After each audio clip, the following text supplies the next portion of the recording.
రాజకీయ సంక్షోభమా, ప్రజాస్వామ్య పరిపక్వతన? గడిచిన దశాబ్ద కాలంలో David Cameron, Theresa May, Boris Johnson, Liz Truss, Rishi Sunak, ఇప్పుడు కీవ్ స్టార్మర్, పలువురు బ్రిటన్ ప్రధానులు తమ పదవుల నుంచి తప్పుకున్నారు. దీనిని రెండు కోణాల్లో చూడవచ్చు. ఒకటి, రాజకీయ అస్థిరత.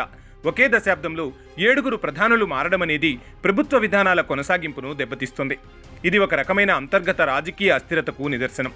రెండోది, ప్రజాస్వామ్య పరిపక్వత. దీనిని కేవలం సంక్షోభంగా మాత్రమే కాకుండా అక్కడి రాజకీయ పరిపక్వత మరియు ప్రజాస్వామ్య విలువల అత్యున్నత ప్రమాణంగా కూడా భావించవచ్చు. ప్రజల్లో లేదా సొంత పార్టీలో వ్యతిరేకత వచ్చినప్పుడు నేనే అధికారంలో కొనసాగుతాను అని మొండికేయకుండా వ్యవస్థ గౌరవాన్ని కాపాడేందుకు వారు తప్పుకుంటారు. బ్రిటన్, భారత్ మధ్య తేడా ఇదే. బ్రిటన్లో ఒక చిన్న ఆరోపణ వచ్చినా విధానపరమైన విఫలతకే ప్రధానులు రాజీనామా చేస్తుంటే, భారతదేశంలో తీవ్రమైన ఆరోపణలు, విమర్శలు ఎదుర్కొంటున్నప్పటికీ ఎమ్మెల్యేలు, మంత్రులు కూడా ఎందుకు రాజీనామా చేయడం లేదనే దానికి కొన్ని కీలక కారణాలున్నాయి. అంతర్గత పార్టీ ప్రజాస్వామ్యం. బ్రిటన్ రాజకీయ పార్టీల్లో ప్రధాని లేదా పార్టీ అధినేత సర్వాధికారి కాదు. సొంత పార్టీ పార్లమెంట్ సభ్యులకు తిరుగులేని అధికారం ఉంటుంది.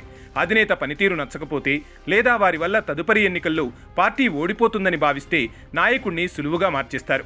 ఇటీవల కీవ్ స్టార్మర్ విషయంలో కానీ, గతంలో బోరిస్ జాన్సన్ విషయంలో కానీ సొంత పార్టీ ఎంపీల ఒత్తిడి వల్లే రాజీనామాలు జరిగాయి. భారతదేశంలో పార్టీలో హైకమాండ్ సంస్కృతి, ఇక్కడ వ్యక్తిగత ఆరాధనపై నడుస్తాయి. ఒక బలమైన నాయకుడి చుట్టూనే పార్టీ మొత్తం కేంద్రీకృతమై ఉంటుంది. ఫిరాయింపుల నిరోధక చట్టం వల్ల సొంత పార్టీ నిర్ణయాలకు లేదా నాయకత్వానికి వ్యతిరేకంగా ప్రజాప్రతినిధులు సులభంగా స్వరం వినిపించలేరు. ఇక రెండో అంశం, నైతిక బాధ్యత వర్సెస్ చట్టపరమైన నిరూపణ. బ్రిటన్లో చట్టపరమైన శిక్ష పడే వరకు వేచి చూడరు. ప్రజల్లో విశ్వాసం కోల్పోయినా, ఇచ్చిన హామీలు నెరవేర్చకలేకపోయినా రాజీనామా చేస్తారు. కోవిడ్ నిబంధనలు ఉల్లంఘించారనే ఆరోపణలు వచ్చిన వెంటనే బోరిస్ జాన్సన్ నైతిక బాధ్యత వహించి తప్పుకున్నారు. భారతదేశంలో రాజీనామా అనేది కేవలం చట్టపరమైన తప్పనిసరి పరిస్థితి ఏర్పడినప్పుడు మాత్రమే జరుగుతుంది. కోర్టులు దోషిగా తేల్చే వరకు నేతలు ఆ పదవుల్లోనే కొనసాగుతుంటారు. అరెస్ట్ అయినా సరే అది అక్రమ అరెస్ట్ అని వాదిస్తారే తప్ప పదవి నుంచి మాత్రం తప్పుకోరు.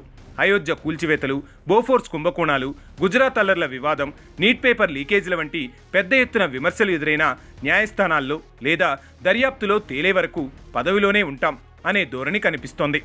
ఇక మూడో అంశం, ఎన్నికల విజయమే క్లీన్ చిట్. భారత రాజకీయాల్లో ఎన్నికల్లో గెలవడమే అన్ని ఆరోపణల నుంచి విముక్తి అనే భావన బలంగా ఉంది.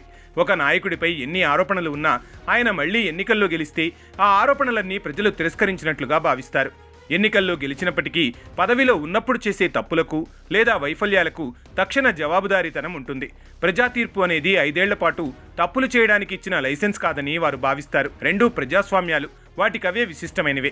భారతదేశం విభిన్న సంస్కృతులు, భారీ జనాభా మరియు సంక్లిష్టమైన సామాజిక సమీకరణాల మధ్య స్థిరమైన ప్రభుత్వాన్ని నడపడానికి ప్రాధాన్యత ఇస్తుంది. కాబట్టి ఇక్కడ పదే పదే నాయకులను మార్చడం అస్థిరతకు దారితీస్తుందనే ఆందోళన ఉంటుంది.